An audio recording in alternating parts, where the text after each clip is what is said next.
Hey everyone, welcome to my channel. Raymond welcomes you too. Today I'll be sharing with you guys some tips on taking better Animal Crossing photos. That was hard to say for some reason. Anyway, let's get started with the video. So my first tip is to open up the camera from where you want the picture to be taken and then move to where you want to be in the picture. So what I mean by that is, for example, if you were to not do that, let's say that I want to sit here in this photo. So I sit down, I open up the camera. So now you can see the bike on the other side, but I want to capture more of the left part of the photo. So instead of doing that, I can first sit here, which is another tip.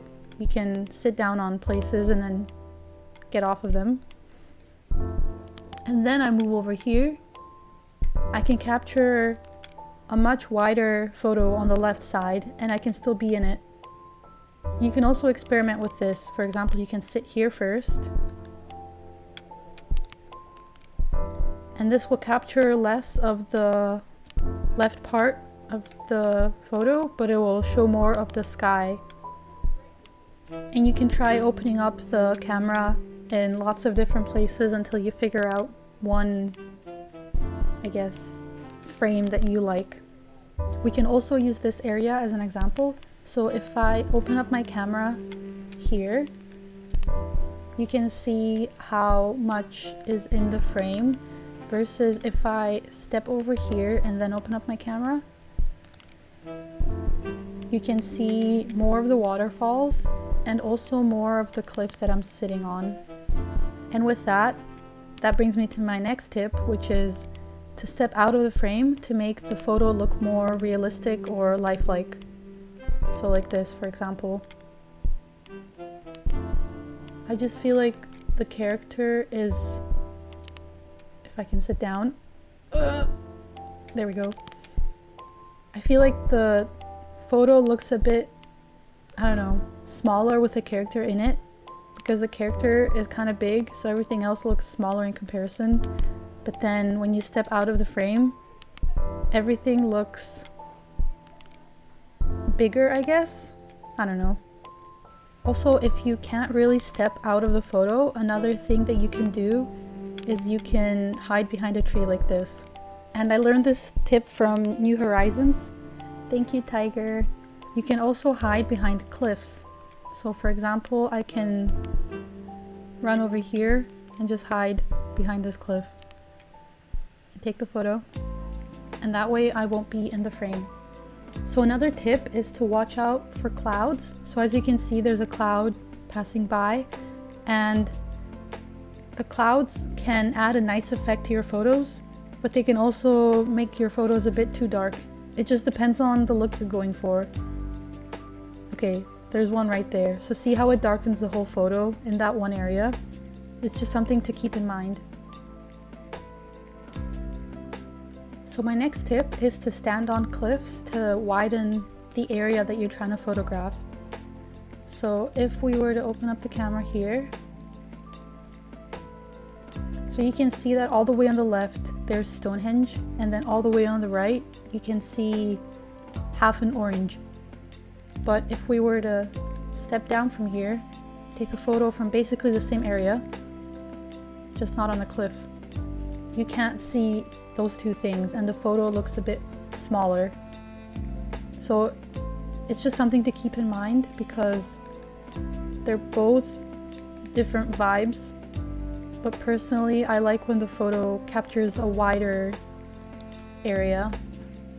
So my next tip is related to the previous one, and this one is to stand on top of curved bridges to capture a wider view. So if you compare this photo, for example, to standing down here,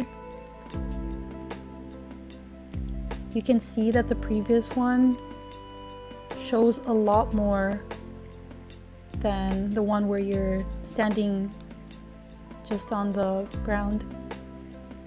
And also here we can use the first tip, which is to open up the camera from where we want to take the photo and then just move out of the frame.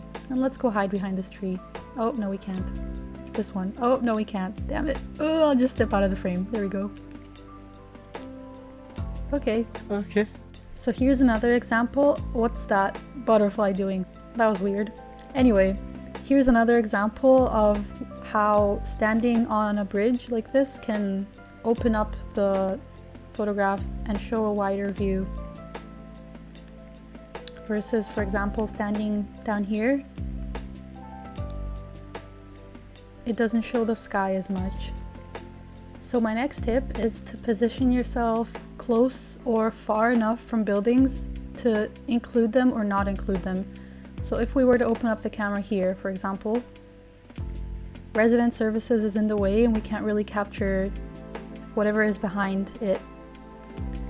But if we were to stand here,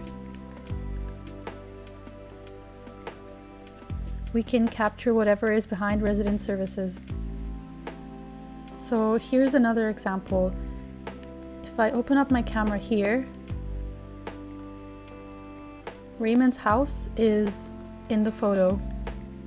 But if I move over here and open up the camera, Raymond's house is not in the photo and I can capture the area behind it.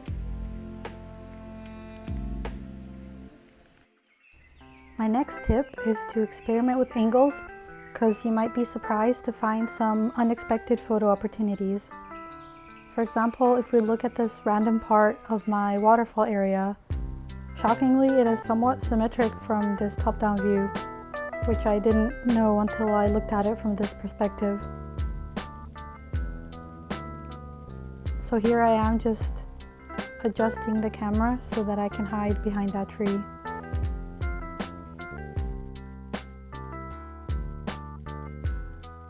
Basically what I'm saying is take a million photos from different points of view until you find one that you like, because sometimes something that you don't expect, where am I going? Something that you don't expect will look nice can end up looking nice. So just don't be afraid of your villagers making fun of you for taking a million photos. Just take them. So my next tip is to be aware of the time of day and how that will affect how things in the distance look. So right now it's 1 p.m. It's the middle of the day and things in the distance look pretty clear. But if you take your photos at night or during sunrise or sunset, the things in the distance, like the trees in this example, will look totally different.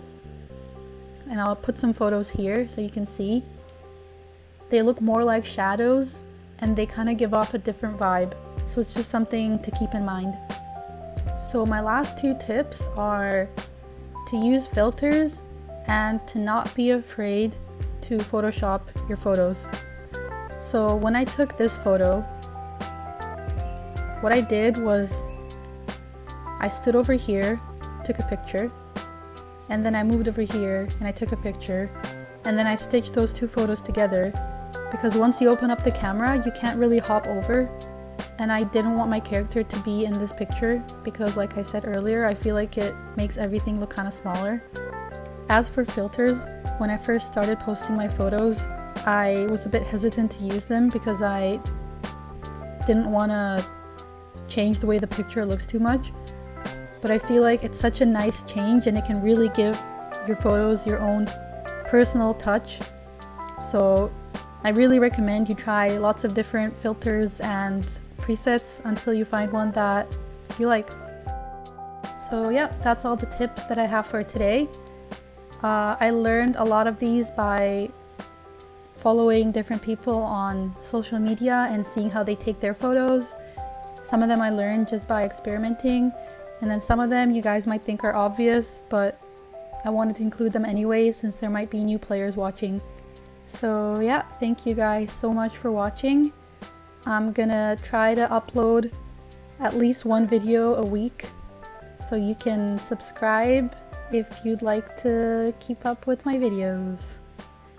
That was weird to say, I'm not used to this. Anyway, oh, also don't forget to like if you like this video, and see you next week. Bye!